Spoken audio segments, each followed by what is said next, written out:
Welcome to the Heroes of Fantasy Football podcast with your hosts, Matt High, Richie Kopech, and Joe Capozzi. Welcome to the lair. And welcome back to another episode of the Heroes of Fantasy Football podcast. I'm Matt High, your host for the evening, joined by Rich. We also have a newcomer, not on camera. So if you're watching on YouTube, you will see a blank space above us. We are joined and will be joined from now on by Chris Felice. Chris, how are you doing tonight? Doing just great. How about yourself? I'm doing wonderful. Glad to have you aboard. We're having a lot more fun here on the podcast. Got a couple things switching around, making some adjustments now that we're halfway through the NFL season. Figure now it's time for us to make adjustments. So, Rich, how are you doing tonight? Good kick played. Just another day in the jungle, you know. Oh Fantasy yeah, rolling. I feel like as sometimes I feel like it's good, sometimes I feel like it's bad. I don't know. I don't really know how to really feel about it. But overall, this week scares me even more. So yeah, let's do it. yeah. Between the injuries, the buys, and just terrible happenings in football. We'll dive all into that this episode. So this week we're looking at some second half bounce back players that maybe didn't perform very well the first couple weeks, but second half snap shares are going up, and then we're also going to look at some league winning players. We each have one of those to give. So I've looked at them; they're pretty nice. I like them. And also we're going to do a week 9 hero bit. So all the best starts of the week. We're going to get into that. So without further ado, we got to start with our quick question as always. I was thinking we're getting, it's November 1st, Halloween's gone. Next holiday is Thanksgiving. Starting to put together some wish lists to send out some friends and family and stuff. So why don't we start a little bit early and let's do a wish for the rest of the league, rest of the fantasy season. So, Rich, why don't we start with you? What is your wish? My wish is really just about wishing for health.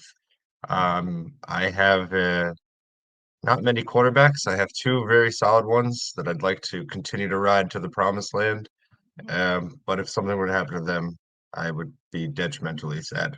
So my wish is that the Cincinnati Bengals quarterback Joe Burrow is healthy and we continue to see great weeks from him until the end of the season.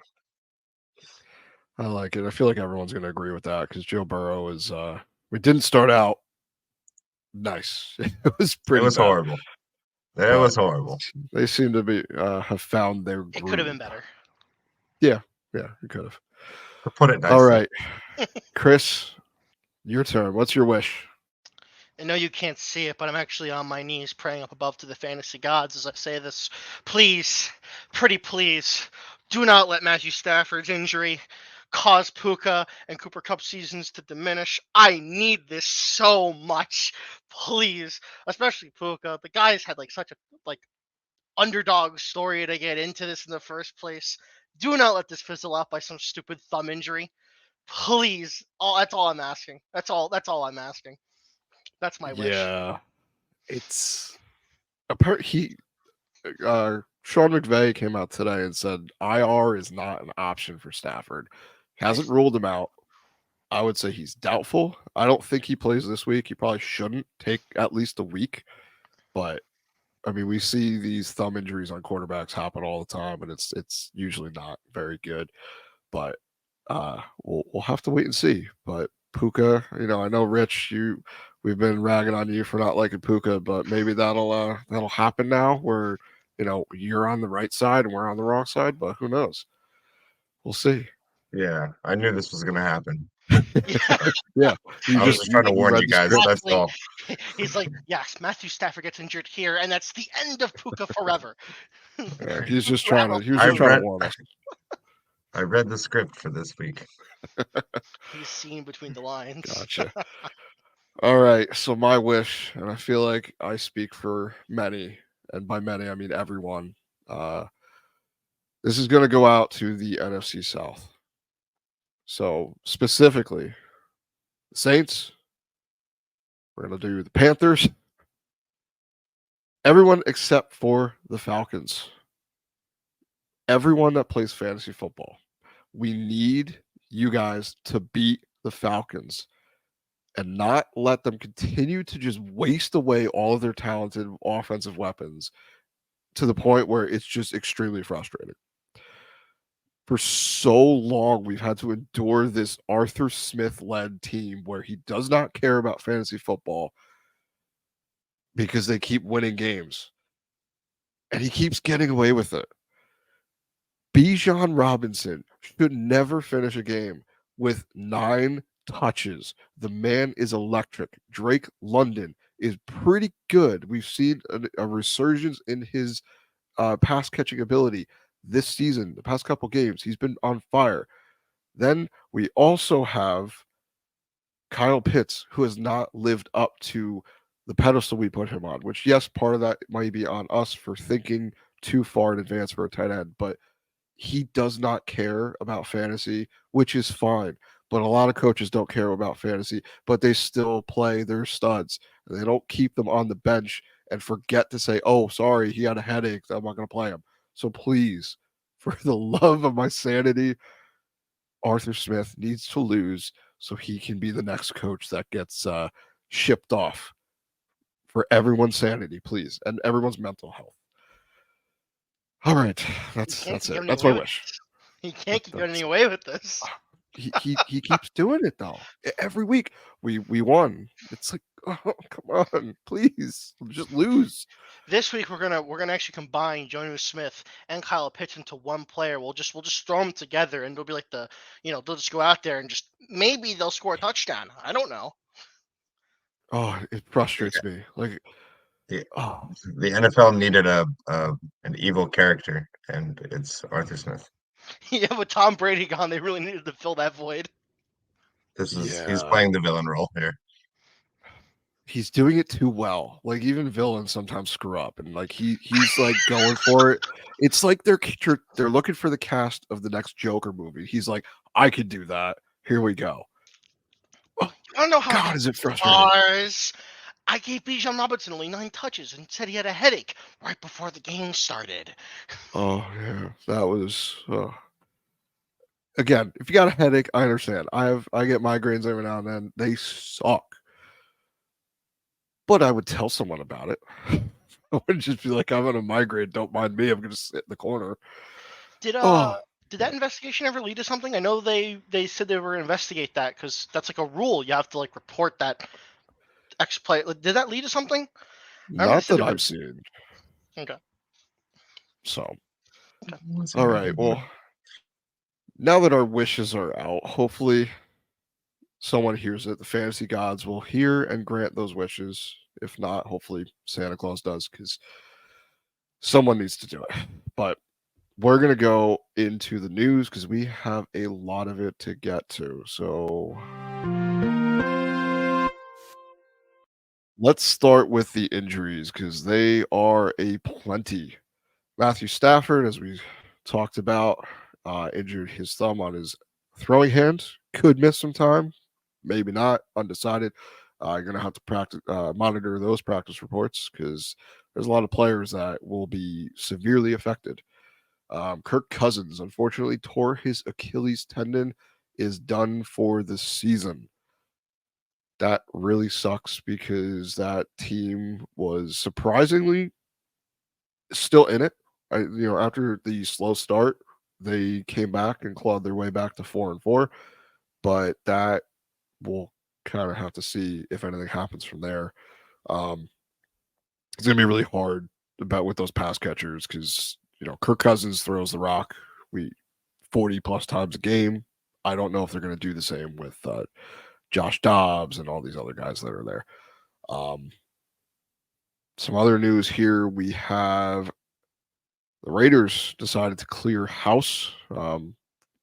They fired their general manager, their OC, and the head coach. So Josh McDaniels is no longer the coach. Raiders are not doing very well. And hopefully, this is a little bit of a bump that they need to get some of their other uh, playmakers a little bit more involved and better. Jimmy G was also benched during the same motion. So Jimmy G and Desmond Ritter have both been benched for Aiden O'Connell on the Raiders and Taylor Heineke on the Falcons. I think that's a slight bump for the Falcons, but more of a. I mean, I guess it couldn't get worse with Aiden O'Connell. If Joe was here, he would be questioning me, saying, "Oh no, it's Tom Brady." But to either way, Darren Waller. I don't know if you guys caught this. He might miss a few weeks now, so he's now injured again. It's going to be rough sledding for the Giants. Drake London is dealing with a groin injury, so you're going to monitor those reports. Kenny Pickett was limited, but is going to play on Thursday Night Football.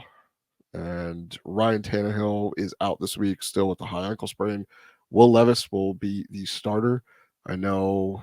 Did you end up starting Will Levis last week, Rich? I know you had him, and you had some QB struggles on your one league. No, Purdy was the one question there with the concussion, but he ended up clearing protocol, so I went back to Purdy over Will Levis, not knowing what Will Levis would be. Um, I don't know how the outcome came, but I think Will Levis actually scored 4 points at the end. Not that I needed it. It He had was like 30 plus points, I think. I mean, 4 touchdowns kind of does that. he So was above 20 something. I know that. yeah. All right. I just forget if you played him or not. Good start. Robert Woods is going to miss another game with his foot injury on the Texans. Leonard Fournette, Fat Lenny, is back, signed to the Bills practice squad. Um, I know you picked him up in redraft, and you have held on to him in Dynasty for this exact moment. So kudos to For you. this right here. Yeah, for this episode. Again, All Richie of read the this, script. all of Mhm. this, just to sit behind James Mhm. Cook. That's crazy. No. No, Let's see. I hope not. I mean, He's it's going to probably be gonna the happen. goal line back. He'll just be the guy that's like, oh, we're in the 5 here. Go push Cool. through. It's fair. It's gonna be a very interesting thing, I think, to look at. I mean, obviously we know playoff Lenny can do it, can be that big bruiser. So I'm just intrigued as to why they would acquire him. I mean, or go out to get him and not kind of support James Cook, I guess, more. I mean, I feel like there's just some sway in the room. Maybe I'm looking at it wrong, but I don't know. I think Fournette's going to have a bigger role here than I think we are thinking. But maybe that's just me I, trying to be hopeful. I don't think so, but I wanted them to go with Dalvin Cook. I figured that'd be fun. We're gonna have a couple laughs. His brother's playing with him, and see which Yeah. one's better. They might play better too because they're trying to outbeat each other. But either way, in, in fairness, I mean, James Cook hasn't been doing like the greatest the past couple weeks. I mean, I think week 7 against New England, he had a very good week. Beyond that, I mean, it's been very lackluster the past like 4 weeks. 1 out of the 4 weeks he's done well, so maybe Leonard Fournette's there to ease the weight off of his shoulders. could be. Either way, it's gross. Yeah, it's not the best. It's more just depth. They're going to make a push, and they want to make sure people are healthy.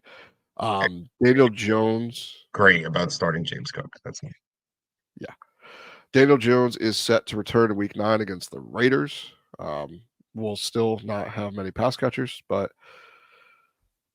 people on bye this week, we have the 49ers, the Lions, Jaguars, and Broncos. Now, the other day was the trade deadline. We had a few trades that impact fantasy. Josh Dobbs was traded to Minnesota. He joins Jaron Hall and Nick Mullins as the quarterbacks for the Vikings. I feel like it's only a matter of time before Dobbs takes over that role. Josh Dobbs to the moon. Josh Dobbs to the moon. And we might need to talk in our dynasty league because I don't think you need them, and I kind of do. So we'll have a sidebar conversation over We there. can arrange something. We can arrange Yeah, something. we'll I can see. extort. We'll I see. mean, trade with you. Yeah. I'm sure I can get them from you cheaper than some other people that would have them. Well, give me a True. first True. for Josh Dobbs because he's Our dynasty league is a little bit weird sometimes.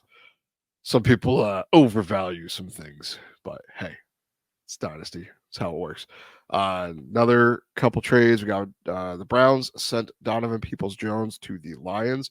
That does nothing for Amon-Ra St. Brown. It just, in my opinion, helps Jared Goff. That's pretty much it. Doesn't really do anything to anyone else. Uh, Now, on the defensive side, I know we had a couple defensive trades, but this one is going to be very, very scary. So you may want to cover your eyes, but and mute because Chase Young was sent to the 49ers. So now that is Chase Young and Nick Bosa on the same defensive line.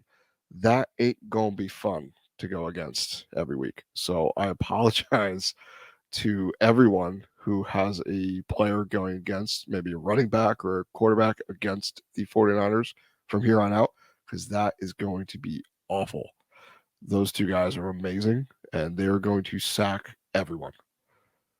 I also want to point out that, I mean, okay, like the defense fearing thing is one thing, but on the flip side, you also have to realize that Washington has basically punted away their defense. So usually in situations where there's bad defenses, that makes the defense, I'm sorry, the offense have to then normally kind of play catch up as they're being scored on a lot. So wide receivers on the Commanders are, well, they could be more enticing, whereas the running backs, I think, might kind of take a hit here. Something to think Yeah, I about. think that helps Antonio Gibson a little bit more, which is what I was expecting at the beginning of the season. In our bold predictions episode, I had Antonio Gibson getting a lot more work than he has been. He's been getting I think he's been getting like 5 to 6 targets a game though, so that's been pretty good.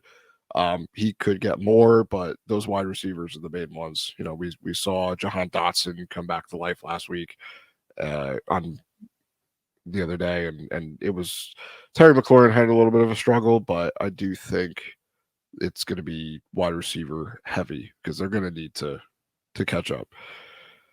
They're in rebuild mode, but they're going to still want to put some points on the board. So, but that is going to be it for the news. Why don't we dive into our second half bounce backs or league winner picks? So, Rich, who was your first guy, and which category are you putting him in? Mine's more of just a bounce back than I mean, I don't know if I would consider him a league winner. I would say his jury's still out because he just had such a terrible season so far. It's been a little bit up and down, but mine's Ramondre Stevenson. And it's just looking at that end of the year schedule or kind of from where we are now. It gets more enticing as you go. I know the bye week still comes up involved in there in week 11.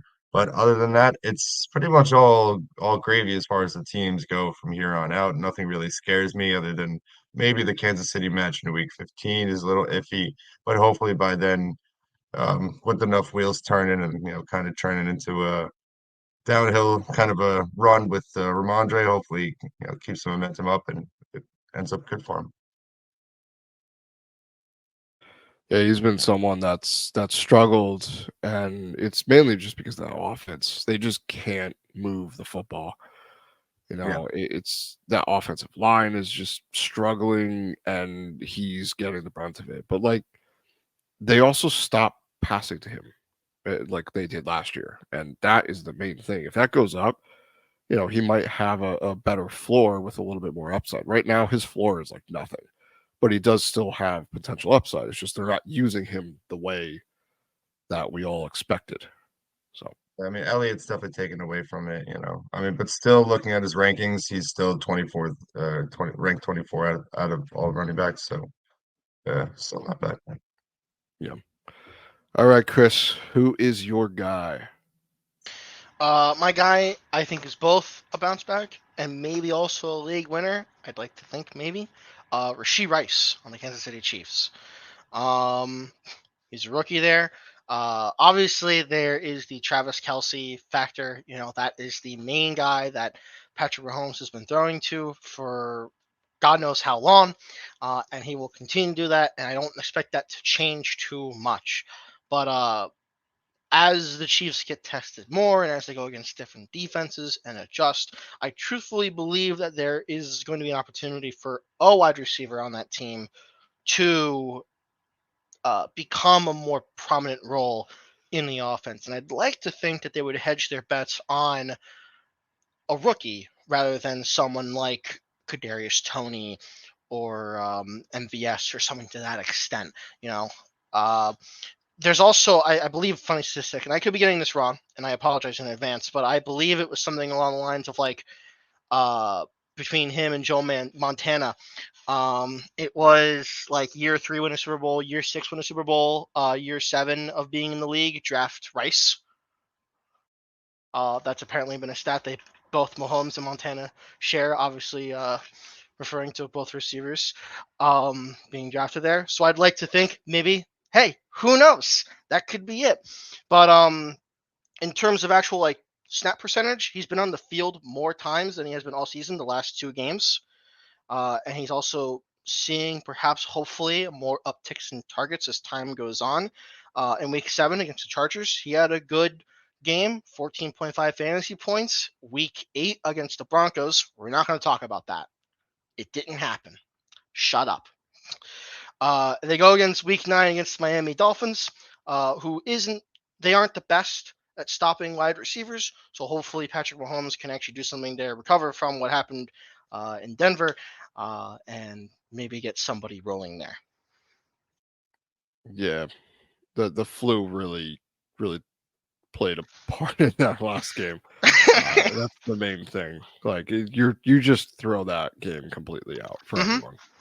Mm-hmm. So everyone has a bad game, and that was just a really bad game. So, Yeah. I really like Rice. I do. I think you're definitely hitting on the money there. I was actually going to make him my hero on the week, but I figured I'll let you talk about him. Oh, thank you. I appreciate it. Letting the new yeah, guy talk about it all. he's been good. I Oh mean, yeah. Hey, it, I was just gonna hit a couple of highlight things that I was gonna say. I mean, from what I read so far, 77% of catch rate on 3 8 weeks. So catching more often than not as far as what's getting thrown his way. And you're seeing 5 or more targets in 5 of the last 6 games. So, uptick is definitely, I would say, the right way to say it. And with Patrick Mahomes throwing in the ball, what's not to like? You always got potential there. yeah, I mean, they need someone other than Kelsey. Like Kelsey can't be the entire offense. So they need someone to step up. And the rookie's been. I mean, he's looked pretty good. He's kind of passed the eyeball test too. So not just the Good. stats. Like he looks like a decent receiver. So What I'm hoping for is the almost like the same effect that Amon-Ra had his rookie season, right? No one drafted him. He was in the waivers. Amon-Ra happened a little earlier, granted, so it is what it is. But Amon-Ra, like week 7, all of a sudden he has like 3 insane games in a row, and people start picking him from waivers. I'm hoping for a same thing here. We got a couple of like good Rashee Rice games all of a sudden, and all of a sudden it's like, oh, okay, let me pick this guy up and throw my bench, and maybe come like playoffs, he's like, oh, this is great. We got to get him going on my flex or wide receiver 2 spot. That's what I'm hoping for. yeah, I mean, Hope you're he right. he could be that guy. So we'll see. All right, for me, mine is going to be a league winner, and it's going to be a quarterback. I'm looking at Jared Goff, Detroit Lions. So he's been doing pretty good. That offense, they're just a powerhouse this season. They run the ball very efficiently. They got 2 great guys there. They have a bunch of good pass catchers. They just traded for Donovan Peoples-Jones. Sam Laporta has been doing amazing at the tight end. Maybe he is our savior. What we thought Kyle Pitts was going to be.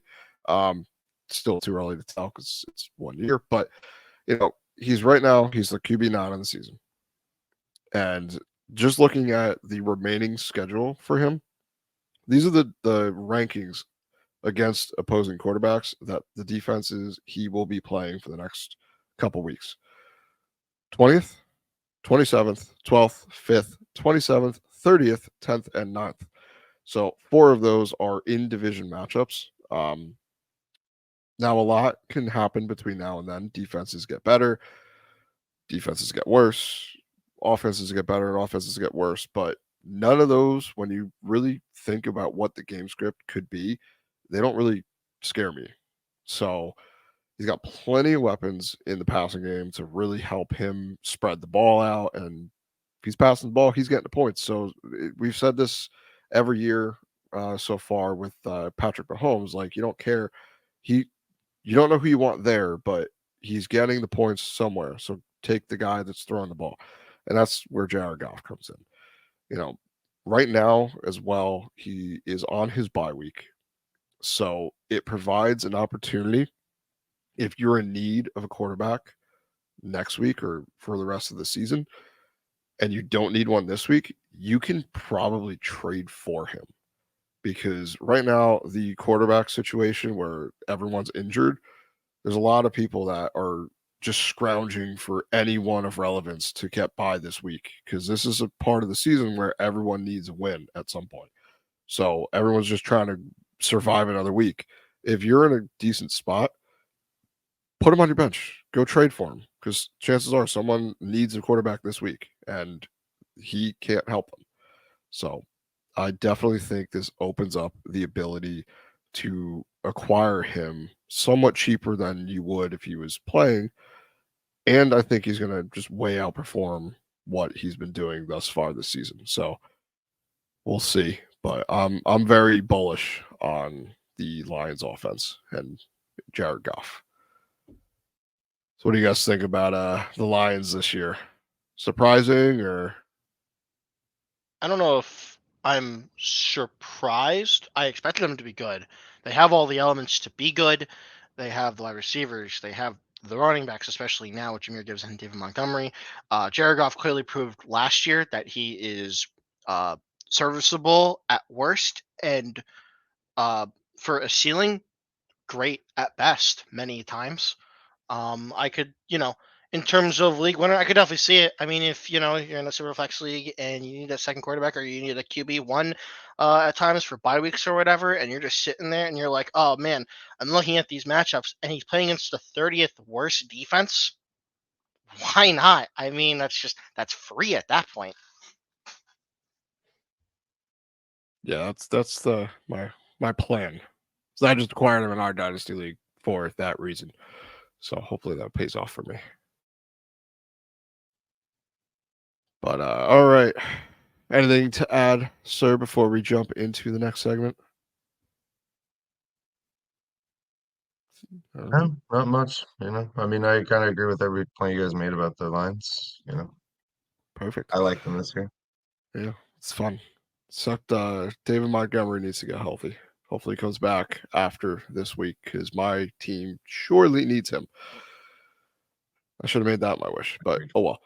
All right, so we're gonna dive into our heroes.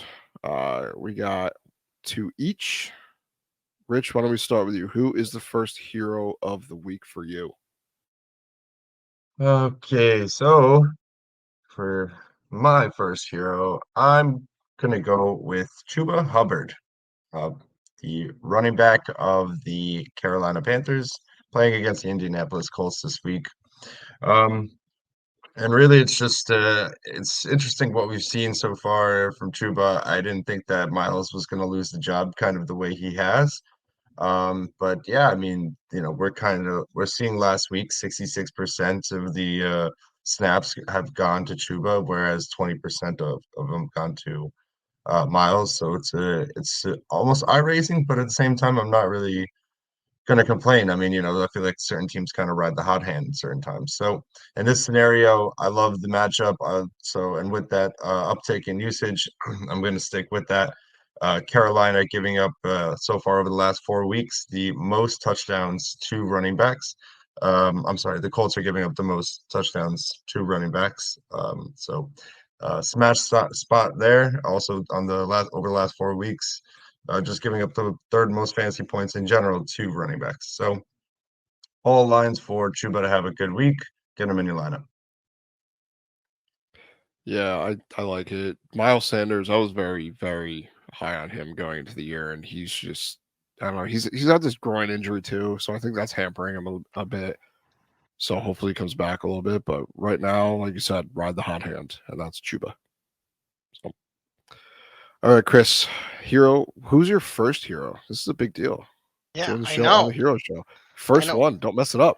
I hope I won't, because it's funny, because I just looked at it and I just got a notification that he actually has a toe injury and he missed practice today. So that kind of sucks, but we're gonna hope he plays anyway, because he's had a fantastic past 2 weeks, and that is Gus Edwards versus the Seahawks.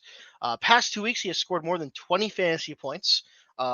Week 7 against the Detroit Lions, 20.9, and then Week 8 against the Arizona Cardinals, 28.4, RB6 and RB1 respectively. He has scored a TD in the last 2 games, and he scored 3 in the previous game against Arizona.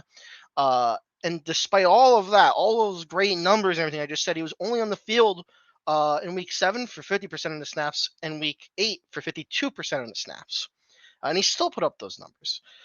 I imagine the Ravens will try to ride this momentum for as long as humanly possible, because clearly he's doing something right despite whatever else is going on with the RB room there. They're going to probably try to ride this momentum for as long as humanly possible, is my guess. I truly believe that.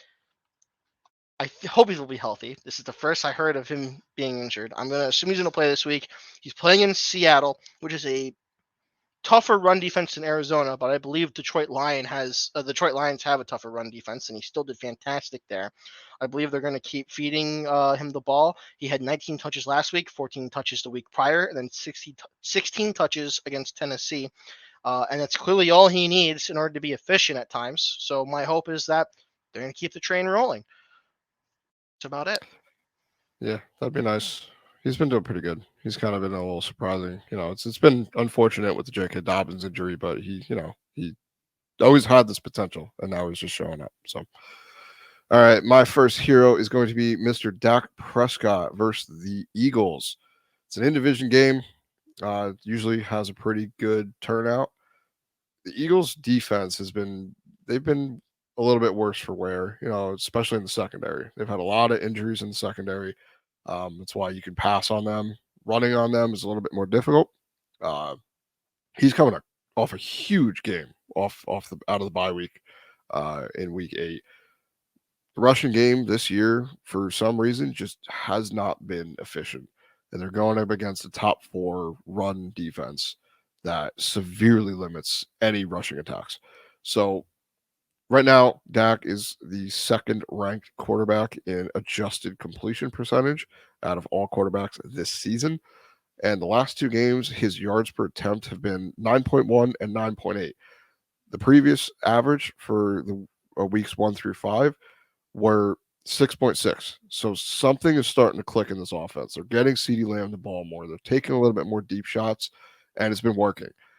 This is a exploitable defense in the secondary, so I expect a little bit more of the same from last week for Dak Prescott. Fire him up and watch the points roll in. Rich, who is your next hero? So my next hero, I'm going with Taysom Hill, New Orleans Saint, versus this week against the Chicago Bears. And this is just a bit of a confidence boost because I feel like sometimes, we ride the hot hand, and sometimes you hold it a little too much and you end up with a bad week. But I think it continues this week. Last week we saw Jawan Johnson come back, and there was a bit of concern there. But how did that end? It ended with Taysom Hill actually having the best fantasy performance he's had on the year so far. Had the most rushing yards on the team on Sunday. So you love the usage there. I mean, we know what the guy can do when he gets the ball in his hands. He is playmaker. So it's great to see. Chicago's defense does not scare me. I mean, over the last 4 weeks, they're within the top 10. They're actually giving up the 7th most points to tight ends. Now I understand that he's not just a tight end. So it's a little tough for you to really kind of put him in that category. But nonetheless, love the usage from what I've seen. So, I mean, players like, Trey McBride, and maybe if you're looking at playing against Cleveland, that's kind of risky a little bit. I don't know. I think I'd pivot. Minnesota, TJ Hawkinson, I know has been great, but rookie quarterback, we don't know how that's going to be. I don't know. Pivot options, they're things a player that I feel safer than these 2 guys. I mean, just as much of a floor. I think a higher ceiling. Taysom Hill. not gonna lie, I had to play him last week, and it felt weird, but it was like exhilarating because like you just watch him score the touchdown, and you're like, It's awesome, great. this is sweet. And then you're like, oh man, but he's not a tight end. He ran 12 routes last week. That's it. So he was not a tight end last week, but you can play him at the tight end. He's more of a glorified running back with just I don't even know what he is, but he just gets it done. And it's scary putting him in your lineup because you're like, he's the epitome of boom or bust. But when he hits that boom week, it's nice. Feels good. He's John I Wick. want it could be John Wick. Yeah. It's been Taysom Hill is so weird. It's crazy, but Took me a minute to like understand what you said. Oh my god. oh god. Alrighty. Chris, hero number 2.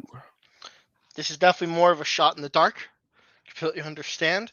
But I have a feeling if there was any week for him to do anything, now's the time. And that is Demario Douglas going up against the Washington Commanders. Another a rookie, the second one I mentioned today, first one being Rashee Rice, out of the Patriots offense. He hasn't had a stellar start. Pretty obvious. However, the past 2 weeks, he has seen a noticeable uptick in snap percentage of being in the game. 62% against Buffalo and 77% against Miami. And I'm only assuming it's going to continue in lieu of Kendrick Bourne being out. There's now a big void. I mean, there has been a big void in the Patriots wide receiver core there. As a Juju Smith-Schuster owner, expecting something, I've gotten nothing. And that makes me mad.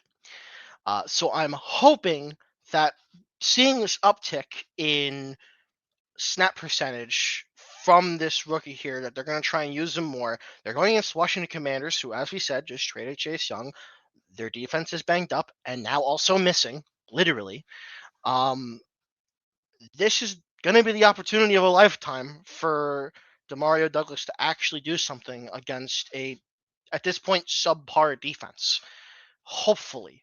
And if Juju somehow goes off at this point, I'm going to scream. Because I've been waiting for that for a while and it hasn't happened. And I've given up. So I'm really hoping that they, once again, go with the rookie to build them up. That's what most teams should be doing when they're struggling at this point. They should be figuring out what works in the young talent that they have, rather than at this point dealing with some random diva on their team who is clearly washed or something like that. I hope Juju doesn't watch your show. Um, That's deserved. uh, He does not look the same. He's been living off that for a while. I don't think you're the only one that's given up on him. I think he has as well. yeah, So it's rough. it's been unfortunate, but high hopes and just never really amounted to much. But oh well. On to the next guy. I got Jerome Ford versus the Cardinals as my final hero of the week. Coming off a bad week last week, but it was his first game back from the low grade high ankle sprain, so he missed 0 games with that. But he was clearly limited. He had like 39 yards on 10 touches or something. So very underutilized last week, coming back from that injury. He wasn't even in the game plan until Friday. So for me, that game is a complete write off. Cardinals are ranked 30th against the run and just shipped off their starting quarterback to the Vikings. So it is either going to be Clayton Tune or Kyler Murray. I expect Clayton Tune. I don't think Kyler's been ruled out as of yet officially, but pretty much has been based on what they said last week. Um, Ford was thrust into fantasy relevance after the unfortunate Nick Chubb injury, but he's so far been pretty solid thus far. So another week coming off this injury, soft run defense. That to me gives a solid, a safe floor with upside. So I expect him to be an RB2 at least with potential upside. So I have him in multiple leagues and I am firing him up with no hesitation. and I don't believe anyone else should. I know Pierre Strong is there. I know Kareem Hunt has been scoring, but I don't think either of them can do what Jerome Ford can do as well. The explosive runs seem to be in his wheelhouse. So I would be perfectly fine with Jerome Ford this week. Now we got some defensive streamers. There are a couple big ones. Honestly, this week might be the best week to stream a defense because there's so many injured quarterbacks and backup quarterbacks that are entering the realm of fantasy. So you just play your defenses against them. But the main ones for me are the Browns and versus the Cardinals. The Saints versus the Bears should be fine. Originally, I was going to say the Raiders versus the Giants. You probably still could, but I would also now play the Giants against the Raiders. In fact, I am doing that in one league. And the Falcons versus the Vikings against a rookie quarterback. So, I mean, you can probably play the Vikings against the Falcons too, because the Vikings defense has actually been pretty solid this year. So, are any of those defenses you prefer over the others, or did I miss any? What do you think, Rich? I'm kind of across the board, same for me. I did pick up the Falcons myself, just because I don't think that that kid that's going to start for the Vikings is going to do really much of anything. I think there's a good chance for an interception, if not maybe even a possible pick six. I agree. All right, you No, guys ready to do some mailbag? yeah, All let's right. do it. So I looked on Reddit and I found a couple ones. So we're going to start with a more of a league etiquette type question here. So, valuable AD973 on Reddit asks, "Is this cheating?" So the story here is Chris Olave was dropped by a team after he was arrested because that team thought he wouldn't play again due to potential suspension and all. Team A was low on waivers and had a deal set up with Team B, who had the first waiver priority. So the deal was if he picks up Chris Olave for him, he would trade his tight end, was Cole Kmet, for Chris Olave. Team B is super desperate for a tight end. Let's start with you, Rich. Is this cheating or collusion?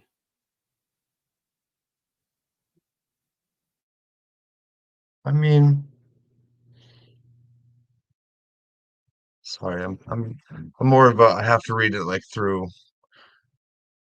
I mean, uh, yes, no, it is. You can't negotiate deals, I guess, like that. I mean, now with waiver priorities and whatnot, I feel like that's kind of we're drawing lines at that point, you know. Um, I, I don't know. It's to me quite simple. Oh, why would you drop Chris Olave? Yeah, that's the first thing. What? So, Chris, what do you think? And then I'll give my answer here. So it's a little weird. I would love more insight on what the rest of the waivers look like. If Chris Olave is the best player, right, that's there, and he's gonna get taken by that guy anyway. Right, the way I look at it, it's not cheating. You're setting up a trade in advance. It is what it is. He's already going to be on your roster anyway, and I'm sure you definitely have a person you can drop. I don't know if that would be cheating. Is it scummy? Probably. But would I say it's That's cheating? kind of word for it. Yeah. Would I say it's cheating? No, I wouldn't say that. I imagine that's probably not in the rules anywhere. It's not as if you're trading like it's not like, oh yeah, it's like an unfair trade and you're sliding the guy at 20 after the trade is done. No, is it scummy? Probably. But is it cheating? I wouldn't say so. No. All right. So there's multiple things right here. So let's start off first. What I think the league should do is the person who dropped Chris Olave, they should get him back because obviously there's a mix up. Maybe this person jumped the gun a little bit, but that would be my first thing. I personally do think this is collusion because he is not. You're setting up a deal with a player you do not have. If this happened after waivers ran, 100% okay. The Cole Kmet thing is what kind of gets me. You're trading Chris Olave for Cole Kmet. That's probably It's the biggest choke of them all, honestly. yeah. That has to be the So worst part. there's a lot of things going here. I mean, honestly, Team B should have capitalized on that, being that they had the first waiver, and be like, hey, if you want Chris Olave back, I want this, and if not, then okay, well, then you have Chris Olave on your bench. Congrats, you Yeah. know? That's where it kind of lands with me. So I personally do think this is a little bit collusion, but the easiest way to do it is just give the person back. Chris Olave. They 100%. I don't know why they would drop him. You always wait to hear news, even when people tear their ACLs, just in case. You never know. It's got to be confirmed. Don't make any rash decisions. So that goes to everyone. All right. So I think we beat that to death. But next question we have here is from Six Blue DIT9. Grade the trade here. Gave up Lamar Jackson, Cooper Cup, and Jonathan Taylor for Jalen Hurts, Travis Etienne, and Michael Pittman Jr. Chris, let's start with you. Are we assuming this is a Superflex Dynasty league, or is this a redraft league? Redraft league this year. Okay. That makes it a little more tough. Um, do we have when the trade was made? Does that matter for context? This week. Oh, this week. Okay. This week. I would probably say then that the person who got I'm gonna go with the person who got Hurts at Etienne and Michael Pittman probably won that trade.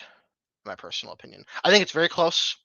I think it could probably go either way, but clearly, once again, very funny. Puka Nakua's existence on the Rams disrupts Cooper Cup probably every now and then, and you also have to add in the injury with Matthew Stafford at the same time. So clearly, it's going to take a little bit for all that to come back to cohesiveness, right? I don't by any means think Puka is better than Cup, but clearly there's going to be times where he is going to be better than him on the fantasy points spectrum. So I feel like you're losing Cup. You probably obviously Michael Pittman is worse than Cooper Cup, but you're gaining ETN. I think Hurts is better than Lamar personally. That's my opinion. And Jonathan Taylor has to compete with Zach Moss. That could really go either way. And also, he had a really good one season and then a really not so good second season. I'm not really sure if I fully trust him. I got to be honest with you. Yeah, who would have thought that Jonathan Taylor would be competing in a running back room with Zach Moss? Just goes to show fantasy football sucks sometimes. That's not even fantasy football. That's real football. Yeah, honestly. Jonathan Taylor is competing with Zach Moss in real life. It's not this once the fantasy game's done, they're like, all right, so this is really happening. Crazy. So what do you think, Rich? But well said. I completely agree with Chris here. I mean, this is I was trying to really see, to me, I guess the devastating part, in both of these, what is it that hurts to give up, I mean, comparing just both, right, apples to apples, quarterback to quarterback, and so on. Lamar versus Hurts, it's to me, I think I'd rather have Hurts just because of the volatility that we've seen Lamar have. Granted, he's And the tush playing push. well, but yeah, I mean, I have Hurts in redraft, and I don't really worry. I mean, even if I had Lamar, there'd be a little bit of worry sometimes, Um, the Cup versus Michael Pittman thing, once again, he said it very well. There is, the worry about the injury for me, as well as the competition from Puka.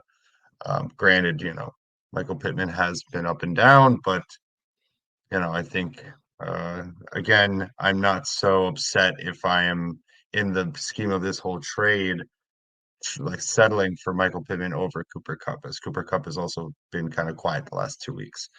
And of course, ETN has been lights out, whereas Jonathan Taylor can be lights out, hasn't been lights out. I'm taking the Hurts, ETN, and Michael Pittman side.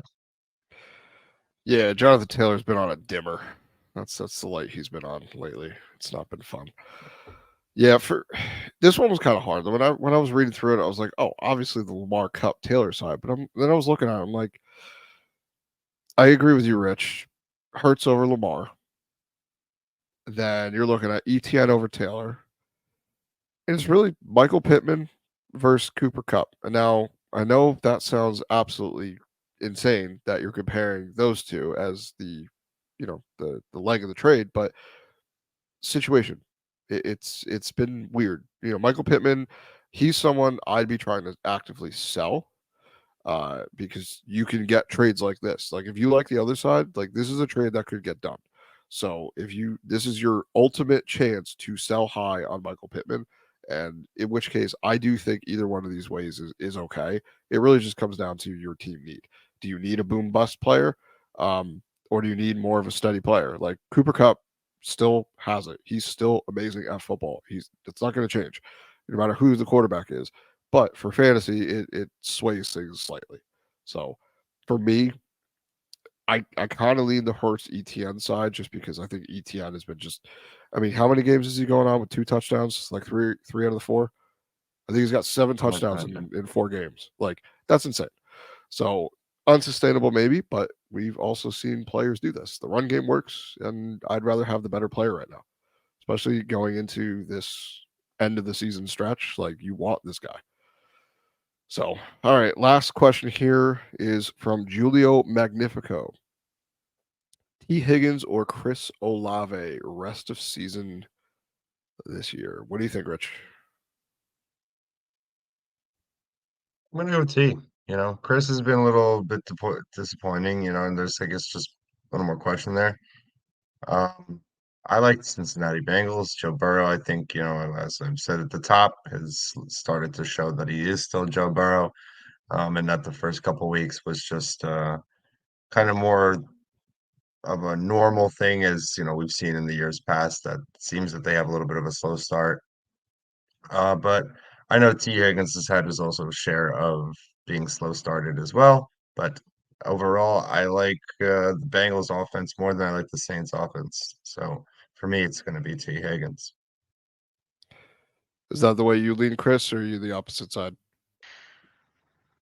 Gotta be honest with you. I would love to say Chris Olave because I think Chris Olave is the better player and I like him more. And I think there's just infinitely more upside in the future. But in terms of like rest of season, clearly Joe Burrow is like finding his groove again. Uh, which means that obviously the rest of the offense is going to also find their groove again. And the Saints clearly, I'm looking at the stats here on Chris Olave, and it's not great. So I'm gonna trust in Joe Burrow more than the entire Saints offense at this point. Like just Joe Burrow's existence actually coming to fruition now, it makes it more sense to pick T. Higgins. As much as I think Chris Olave might actually be better, I can't control that he's on a worse offense and therefore is not getting that support. So that's yeah, I'm gonna side with T. Higgins, I think. I think that's going to be a clean sweep. But the one thing I will say about Chris Olave is I think he is a tremendous buy low candidate right now because chances are the person who has him needs a win. And he has been a little bit, he's been mostly a bust so far this season. But if you dive into his actual stats and everything, he always has a bunch of targets. He's got a ton of air yards. They're just not connecting. Now, second half of the season, they could start working on things a little bit better. I know Rashid Shaheed has been basically that guy, and it's been working for him. And there's been a couple of times where Chris Olave is seemingly given up on routes and all, but when you're constantly just doing 9 routes all the way to the end, and they're just being sailed over your head or completely inaccurate, chances are you're going to lose a little interest. That's part of the mental game.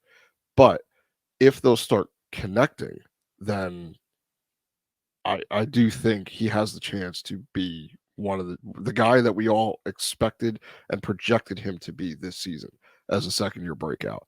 For some reason, him and Carr just are not on the same page. So it's been a little hard.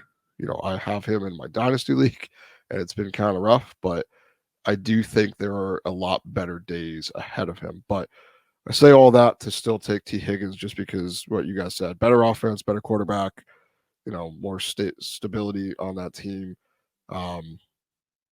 Should be in a little bit more shootouts just because the way they play, more pass attempts. So T. Higgins, but for me, it's a little bit close. But that is going to wrap things up for us this evening. We'll do some more stuff another day. We got a couple other things in the pipeline for us. So check us out. Take a look at our website. You can look at our YouTube. Take a look at anywhere you get podcasts. We're there. So like, share, subscribe. Please leave us a review. Got any questions? Please send us a question. Go to our website. You'll see the submit a question button, and we would love to answer your questions on the show. So until next time, so long.